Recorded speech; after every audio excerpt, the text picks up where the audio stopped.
নমস্কার, আমি Piyali Mitra, Hiralal Majumdar memorial college for ওমেনের সমাজতত্ত্ব বিভাগের একজন অধ্যাপিকা।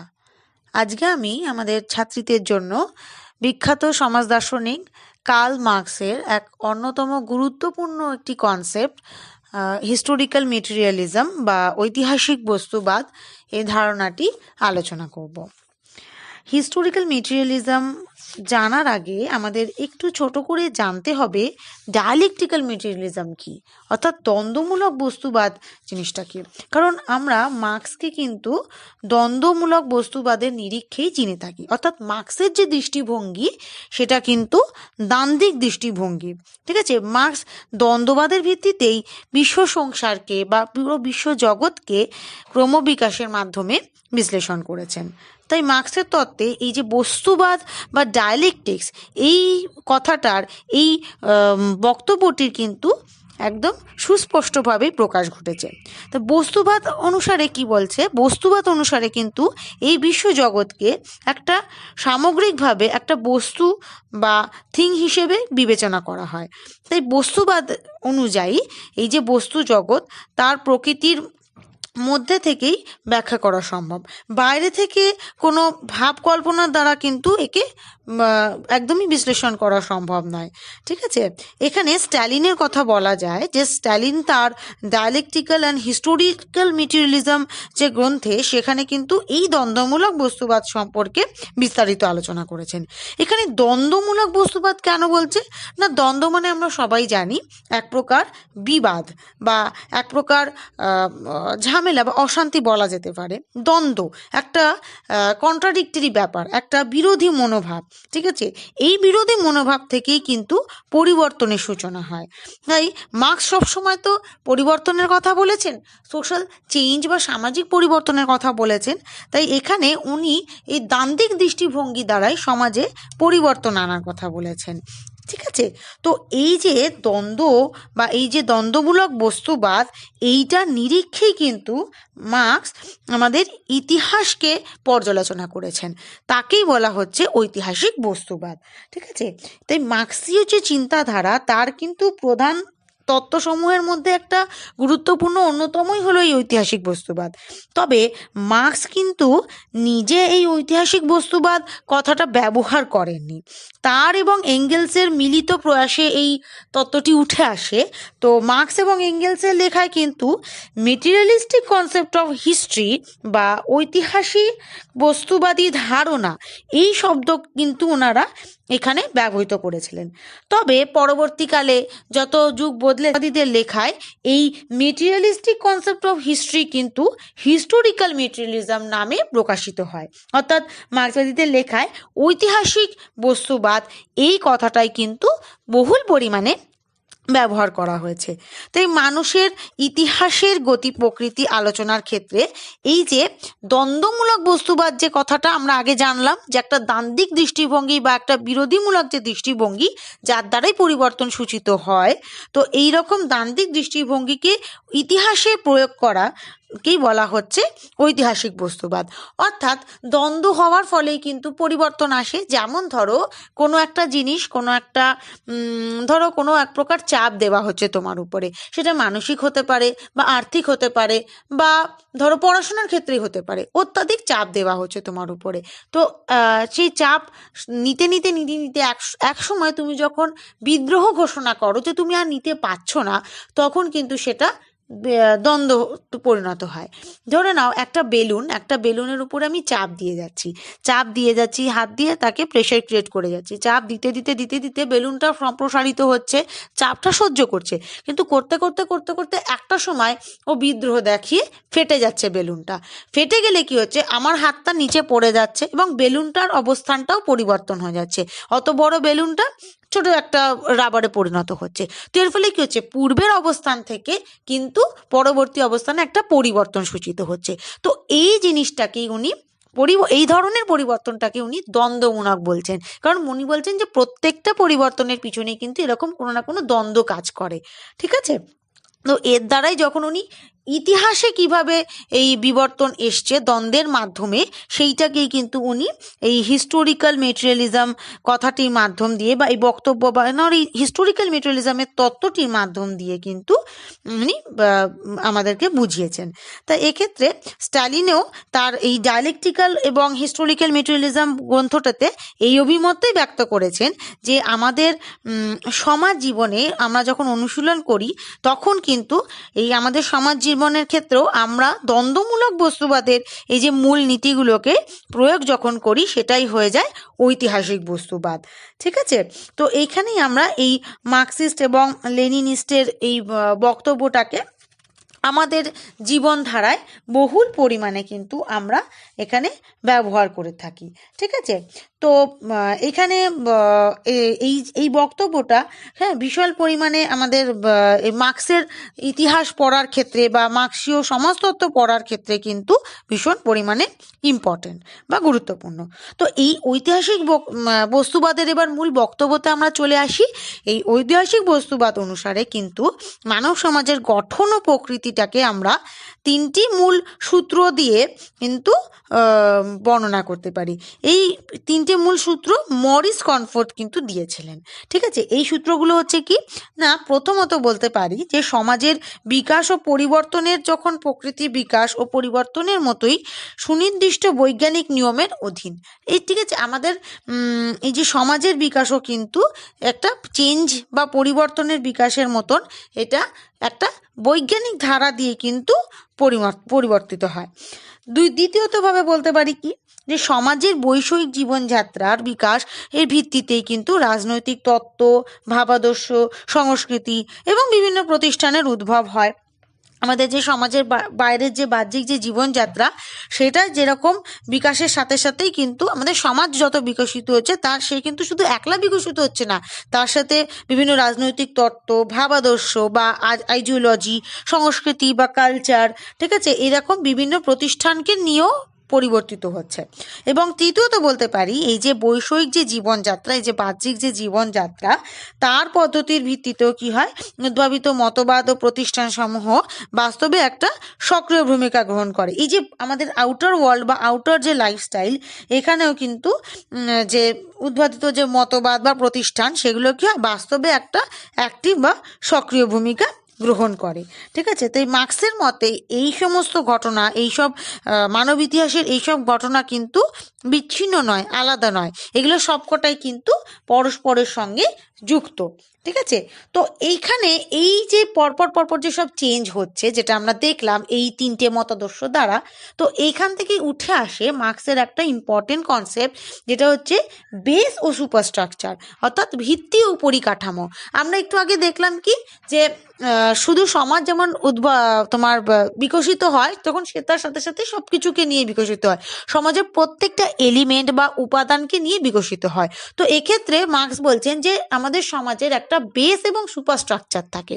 তো বেস হচ্ছে কি, যেমন একটা বাড়ি তৈরি করতে গেলে যেমন তার বেস বা ভিতটাকে তৈরি করতে হয়, তবে পিলার তৈরি করা হয়।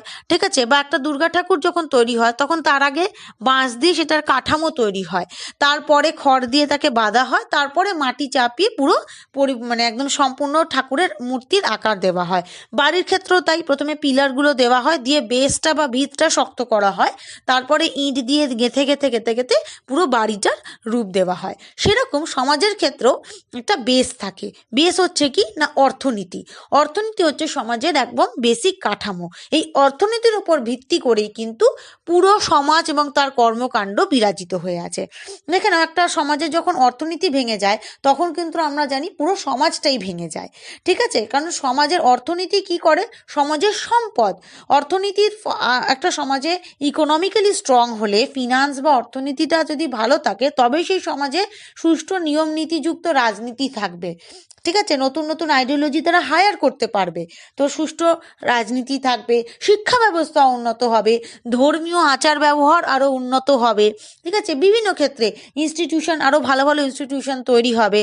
হ্যাঁ, তাই জন্যই সমাজে অর্থনীতিকে স্ট্রং করতে হবে। এবং এই অর্থনীতি কিভাবে স্ট্রং হয় না, সমাজে উৎপাদন ব্যবস্থা যদি আমি বাড়াই, সমাজে যদি প্রোডাকশন আমি বাড়াই, তাহলে সেই যে প্রডিউস করা জিনিসপত্রগুলো, উৎপাদিত দ্রব্যগুলো আমি বিক্রি করে অর্থ পাবো, সেই অর্থ পেলে কী হবে, আমার দেশের বা সমাজের অর্থনীতিটা স্ট্রং হবে।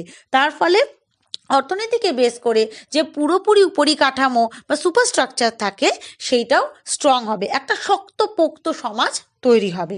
ঠিক আছে, তো এই যে বক্তব্যটা, এটা কিন্তু ভীষণই গুরুত্বপূর্ণ একটি বক্তব্য, বেস এবং সুপারস্ট্রাকচার। তো এই যে বক্তব্যটা মার্কস তার দ্য জার্মান আইডিওলজি গ্রন্থে কিন্তু এই বক্তব্যটা সম্পর্কে প্রাথমিক ধারণা দিয়েছিলেন। এই গ্রন্থটির নাম আমাদেরকে অবশ্যই মনে রাখতে হবে, দ্য জার্মান আইডিওলজি। ঠিক আছে, এরপরে চলে আসি এই যে উপরিকাঠামো বা যে সুপারস্ট্রাকচার, ঠিক আছে, উপরিকাঠামোর উপর মানে যে ভিতের প্রভাব, এটাই তত্ত্বটাকে কিন্তু অর্থনৈতিক লঘুকরণবাদ বা ইকোনমিক রিডাকশনিজমে পরিণত হতে পারে। ঠিক আছে, এর আগে আমাদের আরেকটা জিনিস জানতে হবে, এই যে মার্কসের থিওরি কিন্তু সবসময় আমরা ইকোনমিক ডিটারমিনিজম থিওরি হিসেবে জানতে পারি। মার্কস কিন্তু একজন ইকোনমিক ডিটারমিনিস্ট ছিলেন। ঠিক আছে, অর্থাৎ অর্থনৈতিক নির্ধারণকারী ছিলেন। ঠিক আছে, উনি বলতেন যে সব কিছু অর্থনীতি দ্বারাই ডিটারমাইন্ড হয়, সমাজ কিন্তু ইকোনমি দ্বারাই ডিটারমাইন্ড হয়। ঠিক আছে, এবং যখন এই অর্থনীতি বা উপরিকাঠামো যখন নড়বড়ে হয়ে যায়, তখন কিন্তু অর্থনৈতিক লঘুকরণবাদ বা ইকোনমিক রিডাকশনিজমে পরিণত হয়। তো এইখানে আমরা যেটা জানলাম যে আমাদের এই ইকোনমিটাকে স্ট্রং করতে গেলে কি করতে হবে, উৎপাদনটাকে তৈরি করতে হবে ভালো করে, প্রোডাকশনকে উপরে আমাদের জোর দিতে হবে, প্রোডাকশনকে ভালো করে স্ট্রং করতে হবে। তো এই প্রোডাকশনের পিছনেও আবার একটা বিশাল বড় কর্মকাণ্ড আছে, যেই কনসেপ্টটা কিন্তু খুবই গুরুত্বপূর্ণ। তো মার্কস এই তার উৎপাদন পদ্ধতি বা এই যে প্রোডাকশনের যে কর্মকাণ্ড, সেটার পিছনে কতগুলো টার্ম দিয়েছিলেন। ঠিক আছে, তাই মার্কসের মতে সবার প্রথম উনি যেটা বলেছিলেন, উৎপাদন পদ্ধতি বা মোড অফ প্রোডাকশন, এটাই কিন্তু খুব ইম্পর্টেন্ট। এই মোড অফ প্রোডাকশন বা উৎপাদন পদ্ধতির পরিবর্তনই কিন্তু সমাজের পরিবর্তন সূচনা করে।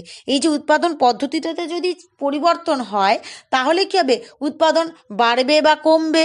তাহলে উৎপাদন বাড়া মানে হচ্ছে ইকোনমিক্যালি আরও আমরা স্ট্রং হব, অর্থনীতি আরও আসবে, বা উৎপাদন কমে যাওয়া মানে ইকোনমিক্যালি আমরা উইক হয়ে পড়ব এবং আমাদের অর্থনীতি দুর্বল হয়ে যাবে। তার ফলে কী হবে, বেস দুর্বল হয়ে যাবে, পুরো সমাজটাই নড়বড়ে হবে। আর অর্থনীতি যদি ভালো হয়, তাহলে বেসও স্ট্রং হবে, পুরো সমাজটাই শক্তপোক্ত হবে। তাই মার্কস বলছেন যে এই মোড অফ প্রোডাকশনের পরিবর্তনই কিন্তু সমাজের পরিবর্তনের সূচনা করে। তাই উৎপাদন পদ্ধতি একটা সেই প্রক্রিয়া যেটার মাধ্যমে কি হয়, বস্তু ও শক্তির ওপর মানুষ শ্রমশক্তি প্রয়োগ করে এই যে বৈষয়িক দ্রব্যাদি সৃষ্টি করে। ঠিক আছে, অর্থাৎ এখানে এই উৎপাদন পদ্ধতিটা কি করে স্ট্রং হয় না, উৎপাদন শক্তি বা ফোর্সেস অফ প্রোডাকশন ও উৎপাদন সম্পর্ক বা রিলেশন অফ প্রোডাকশন, এই দুটোর সমন্বয় কিন্তু উৎপাদন পদ্ধতি গড়ে ওঠে। এই যে উৎপাদন পদ্ধতি বা মোড অফ প্রোডাকশনটা তাহলে কি করে স্ট্রং হবে না, ফোর্সেস অফ প্রোডাকশন লাগবে এখানে, অর্থাৎ উৎপাদন শক্তি লাগবে, এবং রিলেশন অফ প্রোডাকশন লাগবে, অর্থাৎ উৎপাদন সম্পর্ক লাগবে। অর্থাৎ উৎপাদন শক্তি কি, উৎপাদন শক্তি কি দিয়ে উৎপাদন তৈরি হয় না, শক্তি দিয়ে। সেই শক্তিটা কারা দেয় না, লেবাররা দেয় বা শ্রমিকরা দেয়, যারা তাদের শ্রমটা দিয়ে, তারা তাদের দৈহিক মানসিক সব রকম শক্তি দিয়ে কিন্তু উৎপাদন পদ্ধতিটাকে চালনা করছে। এবং রিলেশন অফ প্রোডাকশন, এই রিলেশন কীরকম সম্পর্ক না, এই রিলেশন বলতে মালিক শ্রমিক সম্পর্ক, শ্রমিক শ্রমিক সম্পর্ক, অর্থাৎ একটা প্রোডাকশন করতে গেলে বা একটা উৎপাদন করতে গেলে যে যে ধরনের সম্পর্কের প্রয়োজন পড়ে, সেই সমস্ত সম্পর্ক। তো একটা জায়গায় কাজ করতে গেলে আমাকে মালিক শ্রমিকের সম্পর্ক ঠিক রাখতে হবে, মালিক এবং শ্রমিকের সুসম্পর্ক বজায় রাখতে হবে, মালিক শ্রমিকের সাথে শ্রমিকের বিহেভিয়ার থেকে, কাজ থেকে খুশি হবে, শ্রমিকও মালিকের কাজ থেকে এবং বিহেভিয়ার থেকে খুশি হবে। ঠিক আছে, তো তার ফলে সম্পর্কটা ভালো হবে। তার ফলে কী হবে, শ্রমিকেরাও আনন্দ সহকারে নিজেদের সবটুকুনি দিয়ে, নিজেদের 100% দিয়ে উৎপাদন শক্তিতে ত্বরান্বিত করবে, শক্তিটাকে স্ট্রং করবে। তার ফলে কী হবে, উৎপাদন পদ্ধতিটা বা মোড অফ প্রোডাকশনটা স্ট্রং হবে। এর ফলে কী হবে, অধিক উৎপাদন হবে, যার ফলে আমরা সেই উৎপাদন পদ্ধতি, সেই উৎপাদিত দ্রব্য বিক্রয় করে প্রচুর ইকোনমি আনতে পারবো। যার ফলে কী হবে, ইকোনমিটা স্ট্রং হলে আমাদের বেসটা স্ট্রং হবে সমাজের। তার ফলে সুপারস্ট্রাকচার বা বাদবাকি ওই বেসের উপরে দাঁড় করানো পুরো সমাজের কর্মকাণ্ডটা, পুরো সমাজটাই স্ট্রং হবে। ঠিক আছে, শক্তপোক্ত হবে। ঠিক আছে, তো এই যে উৎপাদন সম্পর্ক এবং উৎপাদন শক্তি, তাহলে এই দুটো ছোট ছোট পার্টে কিন্তু খুবই ইম্পর্টেন্ট। ঠিক আছে, তো এই উৎপাদন সম্পর্ক বা রিলেশন অফ প্রোডাকশনের উপরেও কিন্তু আবার নির্ভর করে আরেকটা জিনিস, সেটা হচ্ছে মিনস অফ প্রোডাকশন বা উৎপাদনের উপায়। হ্যাঁ, এটা কি করে, এই যে উৎপাদনের উপায়, এই যে রিলেশন অফ প্রোডাকশনটা, এটা তো এই যে উৎপাদন শক্তি বা রিলেশন, এটা তো আর এমনি এমনি আবার হতে পারে না, এরও তো কিছু ভাগ থাকে। ঠিক আছে, ধরে নাও আমার কাছে মালিক আছে, আমরা শ্রমিকও আছে, ঠিক আছে, এবং তারা শক্তিও দেয়, কিন্তু কিসের উপরে শক্তি দেবে, সেই উৎপাদনের উপায়টা তো লাগবে, মিনস অফ প্রোডাকশনটা তো লাগবে। সেই মিনস অফ প্রোডাকশনটা কি, যেমন ধরে নাও কাঁচা মাল, জমি জামা, ঘর বাড়ি, মূলধন, ঠিক আছে, এইগুলো। আমি একটা তৈরি করছি, ঠিক আছে, ধরো আমি একটা ব্যাগের ফ্যাক্টরির মালিক, ঠিক আছে, তো আমার কাছে শ্রমিকও আছে, আমিও ভালো, আমিও তাদের ঠিকঠাক শ্রমিক, আমার সম্পর্ক খুবই ভালো, শ্রমিকরাও প্রচণ্ড শ্রম দেয়, কিন্তু আমার কাছে যদি কাঁচা মাল না থাকে, একটা ব্যাগ তৈরি করার জন্য যদি কাঁচা মাল না থাকে, তাহলে তো আমি শ্রমিকদের দিয়ে কাজে লাগাতে পারবো না, তাই আমার কাঁচা মাল দরকার, একটা জায়গা বা একটা বাড়ি ঘর, একটা জমি তো লাগবে, যেটার উপরে দাঁড়িয়ে তো আমার শ্রমিকেরা কাজ করবে, একটা জমি জামা লাগবে, ঘর বাড়ি লাগবে, ঠিক আছে, এবং আমার কাঁচা মাল, জমি জামা এগুলো কেনার জন্য তো আমাকে কিছু ক্যাপিটাল বা মূলধন লাগবে, ঠিক আছে, যে মূলধন প্রয়োগ করার মাধ্যমে তো আমার শ্রমিকরা মানে সেটাকে কাজে লাগাতে পারবে। তো এইগুলো হচ্ছে মিনস অফ প্রোডাকশন। তাহলে আমাদের কাছে এই তিনটে জিনিসই কিন্তু খুব ইম্পর্টেন্ট মোড অফ প্রোডাকশনকে তৈরি করার জন্য। কি কি না, forces of production, relation of production আর মিনস অফ প্রোডাকশন। ঠিক আছে, এইগুলো নিয়েই কিন্তু আমাদের একটা স্ট্রং মোড অফ প্রোডাকশন তৈরি হয়, যার ফলে আমি আগেও বলেছি, যার ফলে ইকোনমি স্ট্রং হয়, অর্থাৎ বেস স্ট্রং হয়, এবং তার ফলে পুরো সমাজ বা সুপারস্ট্রাকচারটাও স্ট্রং হয়। ঠিক আছে, তো এই যে উৎপাদনের উপায় এবং গতি, এইগুলো মিলিয়েই কিন্তু আমাদের পুরো এই যে উৎপাদন পদ্ধতিটা তৈরি হচ্ছে। ঠিক আছে, এই পুরো উৎপাদন প্রসেসটা তৈরি করে কিন্তু আমাদের সমাজের যে তোমার উপরিকাঠামো বলো বা আমাদের সমাজটাকে কিন্তু সর্বোপরি স্ট্রং করছে বা শক্তপোক্ত করছে। তো এই যে উৎপাদন সম্পর্ক এবং এই যে উৎপাদন প্রসেসটা, এইটা দিয়েই কিন্তু আদিকাল থেকে আমাদের এখন অবধি সমাজটা চলে আসছে। ঐতিহাসিকভাবে দেখতে গেলে ঐতিহাসিক সময় থেকে সে আদিম যুগের সমাজ থেকে শুরু করে এখনকার বর্তমান যুগের সমাজ অবধি কিন্তু এইভাবেই উৎপাদন সম্পর্ক, রিলেশন, এগুলোর মাধ্যম দিয়ে কিন্তু সমাজটা চলে আসছে, এবং ইকোনমিটাকে স্ট্রং করে কিন্তু পুরো সমাজটা দাঁড়িয়ে থেকে এইভাবেই চলে আসছে। তো এই যে আদিকাল থেকে এখনকার সময় অবধি যে ঐতিহাসিক যে একটা যে স্তর আমাদের মধ্যে দিয়ে যে চলে আসছে সমাজের মধ্যে দিয়ে, সেটাকে এবার আমাদের কার্ল মার্কস কতগুলো ভাগে ভাগ করেছেন। অর্থাৎ মানব সমাজের যে আদিকাল থেকে বর্তমান সময় অবধি যে ক্রমবিবর্তন হয়েছে, ধরো আগে যেরকম আদিম মানুষেরা ছিল, এখন তো আর আদিম মানুষেরা নেই, এখন আমরা যথেষ্ট মডার্ন সোসাইটিতে বিলং করি, একটা আধুনিক মানুষজন রয়েছি। তো এই যে আমাদের যে পরিবর্তনটা, সেইটাকে কিন্তু, এবং এইভাবে উৎপাদনের মাধ্যম দিয়ে যে পরিবর্তনটা, সেটাকে কার্ল মার্কস কিন্তু আরও বিশদভাবে পর্যালোচনা করেছেন। এবং এখানেও এই উৎপাদন ব্যবস্থা তো সব সমাজেই ছিল আদিকাল থেকে এখন অবধি। তো এই উৎপাদন শক্তির উন্নতি এবং পরিবর্তন, এর নিরিখে কিন্তু আমাদের কার্ল মার্কস আমাদের সমাজকে কতগুলো ভাগে ভাগ করেছেন। ঠিক আছে, এই ভাগগুলো হচ্ছে কি না, প্রথম ভাগটাকে উনি আদিম সাম্যবাদী সমাজ ব্যবস্থা বা প্রিমিটিভ কমিউনিজম বলেছেন। দ্বিতীয় সমাজটাকে উনি বলেছেন দাস সমাজ ব্যবস্থা বা স্লেভ সোসাইটি। তৃতীয় ভাগটাকে উনি বলেছেন সামন্ততান্ত্রিক সমাজ ব্যবস্থা বা ফিউডাল সোসাইটি। চতুর্থ ভাগটাকে উনি বলেছেন ধনতান্ত্রিক সমাজ ব্যবস্থা বা ক্যাপিটালিস্ট সোসাইটি। এবং সর্বোপরি যে পঞ্চম ভাগটা, সেটাকে উনি বলেছেন সমাজতান্ত্রিক সমাজ ব্যবস্থা বা সোশ্যালিস্ট সোসাইটি। ঠিক আছে, এই পাঁচটা ভাগে উনি ভাগ করেছেন। এবার ছোট ছোট করে আমরা এই ভাগগুলোকে একটু দেখে নিই। ঠিক আছে, প্রথমে উনি বলেছিলেন আদিম সাম্যবাদী সমাজ ব্যবস্থা বা প্রিমিটিভ কমিউনিজম। এইটা মানে হচ্ছে কি, যেখানে একদম আদিম যুগে মানুষজন সবাই একসাথে মিলেমিশে থাকতো, যেখানে কোনো উচ্চ নিচ ভেদাভেদ ছিল না, যেখানে উৎপাদন সবাই একসাথে মিলে করত এবং সেই উৎপাদিত দ্রব্যকেও ভোগ একসাথে মিলে করত, এখানে কোনো ডিসক্রিমিনেশন ছিল না। কিন্তু কালক্রমে তার পরবর্তী পর্যায়ে এই উৎপাদন ভোগ করতে করতে করতে করতে কয়েক দল মানুষ একটু বেশি ভোগ করতে শুরু করলো এবং উৎপাদনের সমস্ত কিছুকে পরিচালনা করতে শুরু করলো। এই করতে করতে করতে করতে পরবর্তীকালে তারা কয়েক মানুষ মালিক হয়ে গেল এবং বাকিদেরকে বলল, এই তোমরা আমার কথা অনুযায়ী চলো, তাই তোমরা আমার দাস। ঠিক আছে, তো এইভাবে আস্তে আস্তে ডিসক্রিমিনেশন শুরু হলো। দাস বা সাধারণ স্লেভ, ঠিক আছে, এবং দাস মালিক বা প্রভু, ঠিক আছে, এইভাবে দুটো ভাগে তৈরি হলো। এই সমাজ ব্যবস্থাটাকে দাস সমাজ ব্যবস্থা বলা হলো। এখানে যারা দাস মালিক বা প্রভু, তারা দাসেদের বা স্লেভদেরকে সর্বতোভাবে শোষণ করত, দৈহিক মানসিক বিভিন্ন রকমভাবে অত্যাচার করতো এবং তাদের সমস্ত কমপ্লিট তাদের পুরো বিষয়ের ওপরে ওদের একচ্ছত্র অধিকার ছিল দাস মালিকদের। ঠিক আছে, তারা সব রকমভাবে মানুষগুলোকে পুরো দাসদেরকে পুরো কিনে রেখে দিয়েছিল।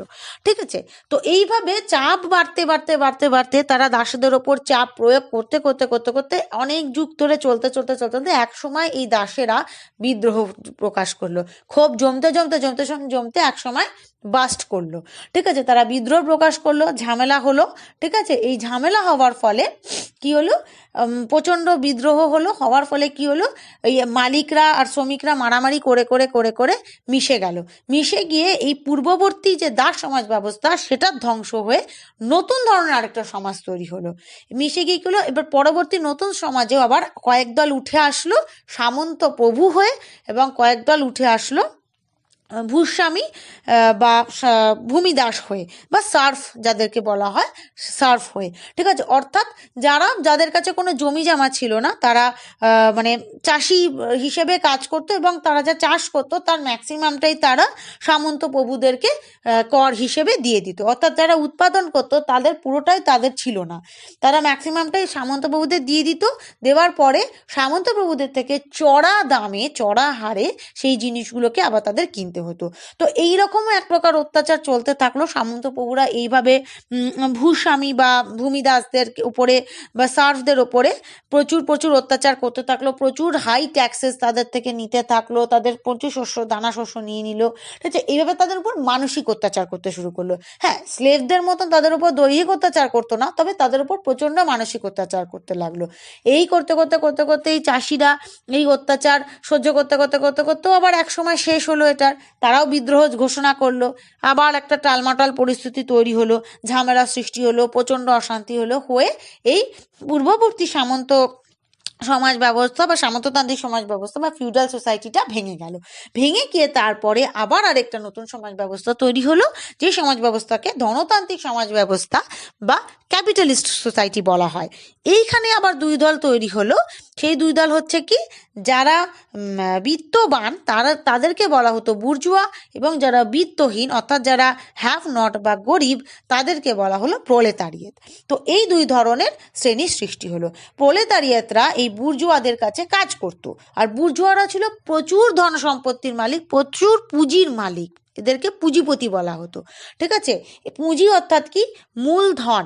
এদের হাতে প্রচুর মূলধন ছিল, এদের হাতে প্রচুর অর্থ ছিল, প্রচুর মূলধন, যেটাকে তারা কাজে লাগিয়ে তাদের ব্যবসা বা তাদের উৎপাদন বাড়াতে পারতো, উৎপাদন অনেক পরিমাণে বৃদ্ধি করতে পারতো। এবং এরা কি করতো, উৎপাদন তো এরা একলা করতে পারতো না। এর আগেই আমরা দেখলাম উৎপাদন করার জন্য প্রোডাকশন রিলেশনের দরকার পড়ে, হ্যাঁ, মিনস অফ প্রোডাকশনের দরকার পড়ে, মোড অফ প্রোডাকশনের দরকার। তো এই ক্ষেত্রে এই শ্রমিকদেরকে দিয়ে তারা প্রচুর প্রচুর পরে অত্যাচার করে তাদেরকে প্রচুর ধরো কম টাকা দিয়ে অনেক অনেক কাজ করিয়ে প্রচুর উৎপাদন বাড়াতে লাগলো এবং সেটা বিক্রি করে প্রচুর মুনাফা লাভ করতে থাকলো। তো এইভাবেও ক্যাপিটালিস্ট সোসাইটিতেও অত্যাচার শুরু করলো। ঠিক আছে, বুর্জোয়ারা যারা প্রচুর ভূসম্পত্তির মালিক বা যারা তারা হ্যাভ নট বা প্রোলেতারিয়েতদের ওপরে এইভাবে শোষণ করতে লাগলো। তো এইরকমভাবে চলতে চলতেও একটা সময় এসে এটারও অবসান ঘটলো। এই প্রোলেতারিয়েতরা বিদ্রোহ ঘোষণা করলো, বুর্জোয়া প্রোলেতারিয়েতদের মধ্যে বিদ্রোহ হলো। তার ফলে কি হলো, সেই সমাজ ব্যবস্থা বা ক্যাপিটালিস্ট সমাজ ব্যবস্থা ভেঙে গিয়ে সমাজতান্ত্রিক সমাজ ব্যবস্থা বা সোশ্যালিস্ট সোসাইটি আসবে। ঠিক আছে, এটাই কার্ল মার্কসের মতামত। যে এবার এই লাস্ট যে পঞ্চমত যে সোশ্যালিস্ট সোসাইটি বা সমাজতান্ত্রিক সমাজ ব্যবস্থা আসবে, সেখানে কিন্তু আর কোনো হ্যাভ বা হ্যাভ নট বা বিত্তবান বা বিত্তহীন এরকম কোনো ডিস্টিংশন বা পার্থক্য থাকবে না সমাজে। সবাই সব কিছুকে সমানভাবে ভোগ করবে। উৎপাদনের সমানভাবে তারা সবার মধ্যে বন্টিত হবে, সমানভাবে সবাই ভোগ করবে। সবাই তখন এই সময় কমিউনিস্ট চিন্তাভাবনা চেতনা নিয়ে চলবে। ঠিক আছে, এই সময় কোনো ডিসক্রিমিনেশন থাকবে না, এই সময় সাম্যবাদী সমাজ থাকবে। মার্কস একেই সাম্যবাদী সমাজ ব্যবস্থা বা কমিউনিস্ট সোসাইটি বলেছেন। ঠিক আছে, অর্থাৎ এটাই কি মানে মার্কসের দৃষ্টিভঙ্গি অনুযায়ী এই যে আমরা এখন যে সমাজে বিলং করি বা আধুনিক যে সমাজে থাকি এটাকে কমিউনিস্ট সোসাইটি বলা হয়।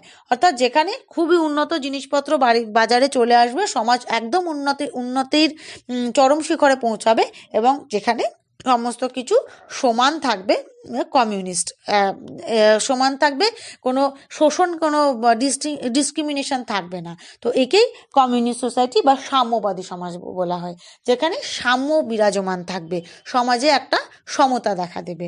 ঠিক আছে, তো এই হচ্ছে মূল মার্কসের বক্তব্য ঐতিহাসিক বস্তুবাদের, যেটা আমি তোমাদেরকে একটু বোঝানোর চেষ্টা করলাম। আশা করি তোমরা বুঝতে পারবে। তো এটাকে একটুখানি ভালো করে মন দিয়ে শোনো, আশা করি তোমাদের ভালো লাগবে। এই বলেই আমার এই বক্তব্য আজকে আর অতীব দীর্ঘায়িত না করে এখানেই সমাপ্ত করলাম। নমস্কার।